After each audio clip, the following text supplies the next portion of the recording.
Hello everyone, स्वागत है आपका आज की हमारी इस वीडियो में। आज हम बात करने वाले हैं जे कैलाश नमकीन लिमिटेड आईपीओ के बारे में।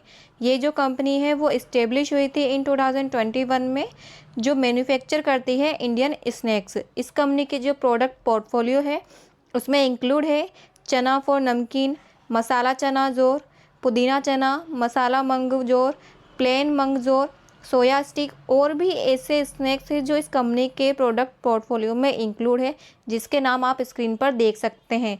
इस कंपनी के 186 एसक्यूज है और 56 प्रोडक्ट जो 5 और 10 रुपये में मिलते हैं और जो डिफरेंट साइज यानी कि ग्राम में मिलते हैं।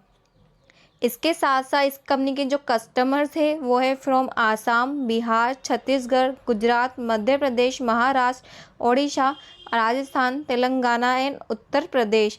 इस कंपनी की जो प्रोडक्शन फैसिलिटी है वो लोकेटेड है इन राजकोट, गुजरात में, और इसकी कम से कम 10 टन पर वर्किंग डे की कैपेसिटी है।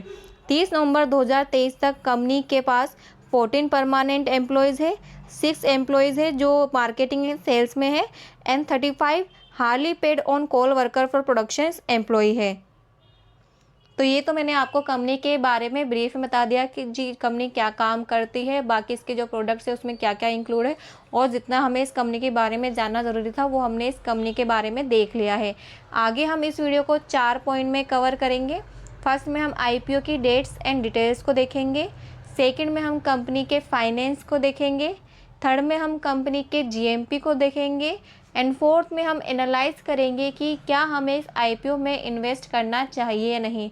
तो आप इस वीडियो को लास्ट तक बिना स्किप करिए देखिएगा, ताकि आप इस आईपीओ से रिलेटेड कोई भी इम्पोर्टेंट इन्फॉर्मेशन मिस ना करें। और अगर आप पहली बार हमारे इस चैनल को विजिट कर रहे हैं तो आज ही हमारे इस चैनल को सब्सक्राइब करें, ताकि आप आगे भी इसी तरह की वीडियो से अपडेट रह सके। तो चलिए शुरू करते हैं आज की ये वीडियो। सबसे पहले चलते हैं आईपीओ की डेट्स एंड डिटेल्स पर।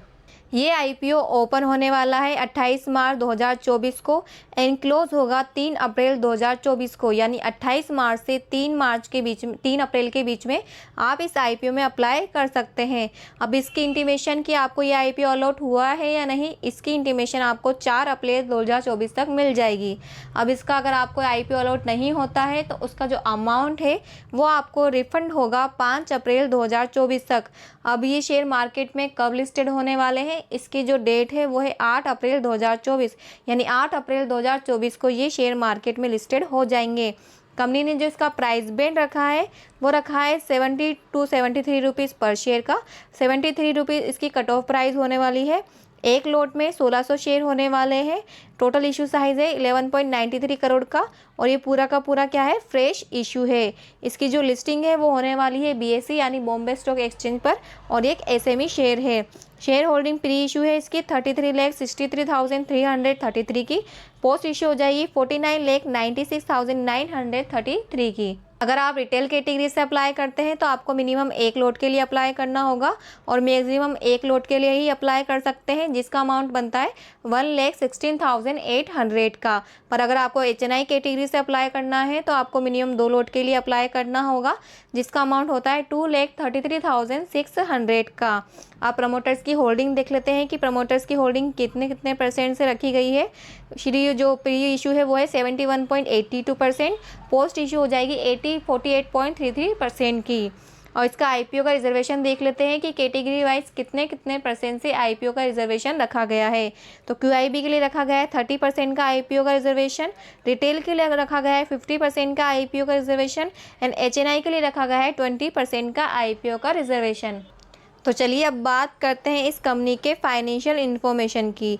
हमारे पास 3 साल का डाटा है, मार्च 2021, मार्च 2022, मार्च 2023 एंड 30 नवंबर 2023 तक का भी हमारे पास डाटा है, जिसमें हमारे पास assets, revenue, profit after tax, net worth, reserve and surplus and total borrowing दे रखी है।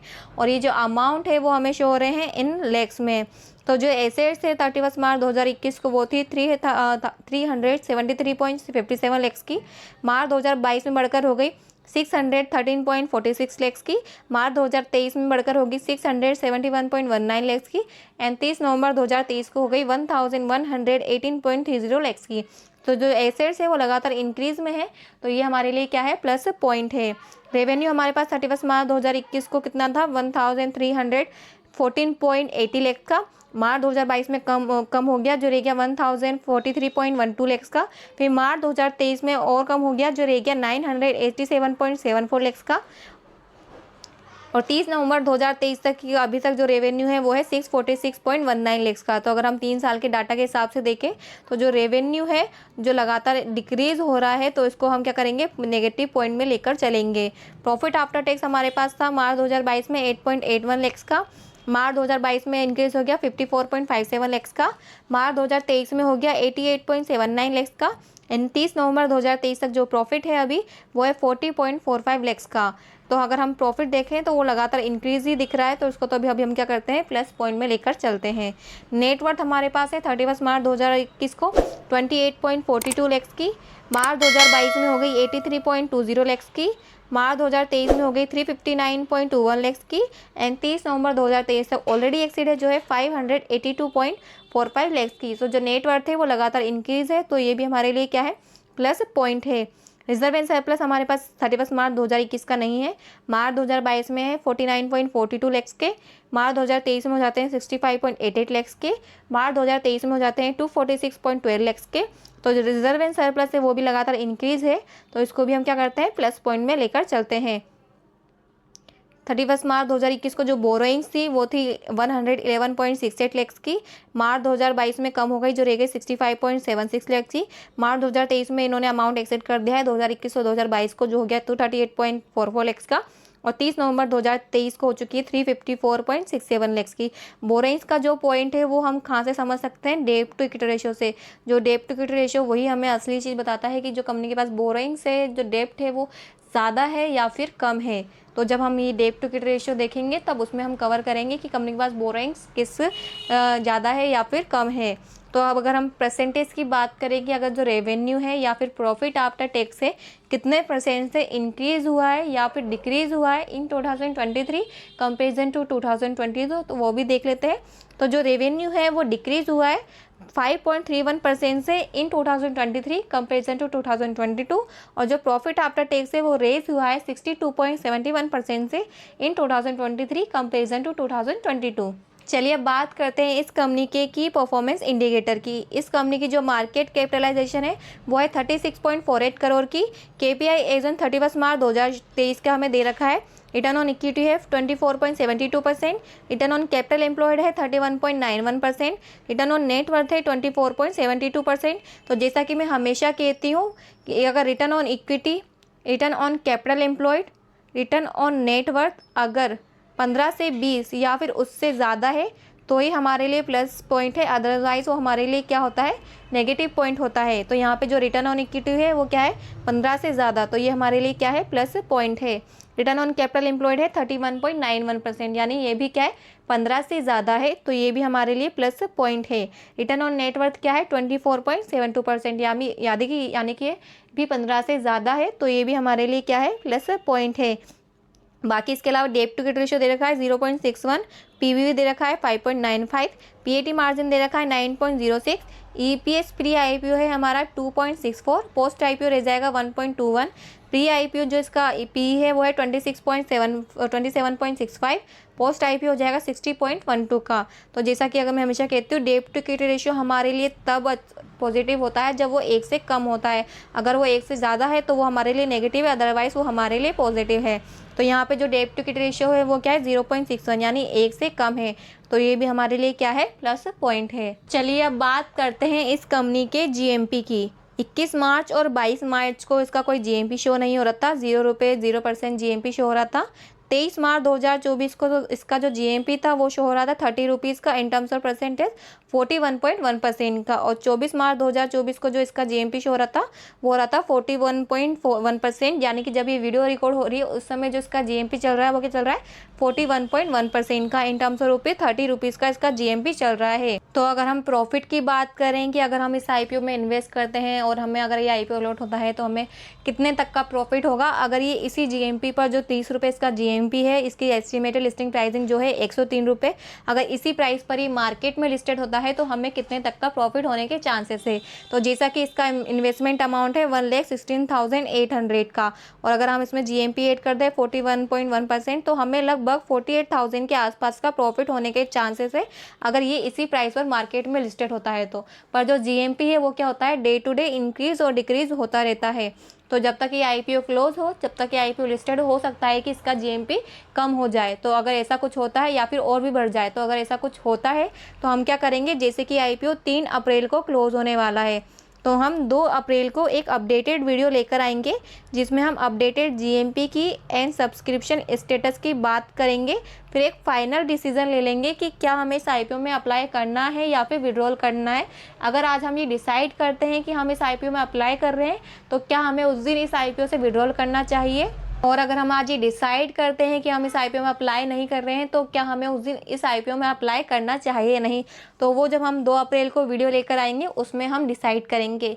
तो उस वीडियो को देखने के लिए क्या कीजिए, सबसे पहले आप हमारे इस चैनल को अभी सब्सक्राइब कर लें ताकि आप आगे भी इसी तरह की वीडियो से अपडेटेड रह सके। चलिए अब हम एनालाइज करते हैं कि क्या हमें इस IPO में इन्वेस्ट करना चाहिए या नहीं आज। तो जैसा कि हमने इस कंपनी के फाइनेंस देखे, फाइनेंस में जो एक इसका नेगेटिव पॉइंट था ये था कि इसका जो रेवेन्यू है लगातार हर साल डिक्रीज़ हुआ है। तो ये हमारे लिए क्या था, इसका एक नेगेटिव पॉइंट था। और अभी फ़िलहाल जो इसका GMP चल रहा है वो चल रहा है 41.10% का। तो जैसा कि ये क्या है, एक SME IPO है। SME IPO जो होते हैं वो हायर रिस्क वाले IPO होते हैं। तो उनका क्या है, अगर आपको 0% रिस्क लेना है तो ही किसी IPO में अप्लाई करें जब आप 100% GMP हो उसका। पर अगर आप थोड़ा बहुत रिस्क लेने के लिए तैयार है, जितने परसेंट, क्योंकि जब तक आप रिस्क नहीं लोगे तो आपको प्रॉफिट होने के चांसेस भी उतने ही कम हो जाएंगे। पर हर कोई रिस्क नहीं ले सकता है, तो जो बिल्कुल भी रिस्क नहीं लेना चाहता है तभी मैं उनको सजेस्ट करती हूँ जब उनका GMP 100% से ज़्यादा हो। अगर आप रिस्क लेने के लिए तैयार है कि हाँ भाई अगर हम रिस्क लेंगे तभी हमें प्रॉफिट होगा, तो अगर आप रिस्क लेने के लिए तैयार हो तो अप्लाई कर सकते हो जब उसका GMP कम हो। तो जैसा कि इसका जो अभी GMP है वो है 41.10%, यानी कि इसमें हमें 60% के आसपास का रिस्क है कि अगर देखें रिस्क के फैक्टर हमें कितना है इसमें, तो 60% के आसपास का रिस्क है। तो अभी फ़िलहाल के लिए तो मैं आपको मेरा डिसीजन बता देती हूँ कि मैं अभी फ़िलहाल के लिए इस IPO में अप्लाई नहीं कर रही हूँ, क्योंकि इसमें 60% का रिस्क है। तो इतना रिस्क तो मैं नहीं ले सकती हूँ, पर अगर आप इतना रिस्क लेने के लिए तैयार है, क्योंकि ऑब्वियसली बात है अगर आप रिस्क नहीं लोगे तो आपको प्रॉफिट होने के चांसेस भी कम हो जाएंगे। तो अगर आप रिस्क लेने के लिए तैयार है तो बिल्कुल अप्लाई कर दीजिए आज ही।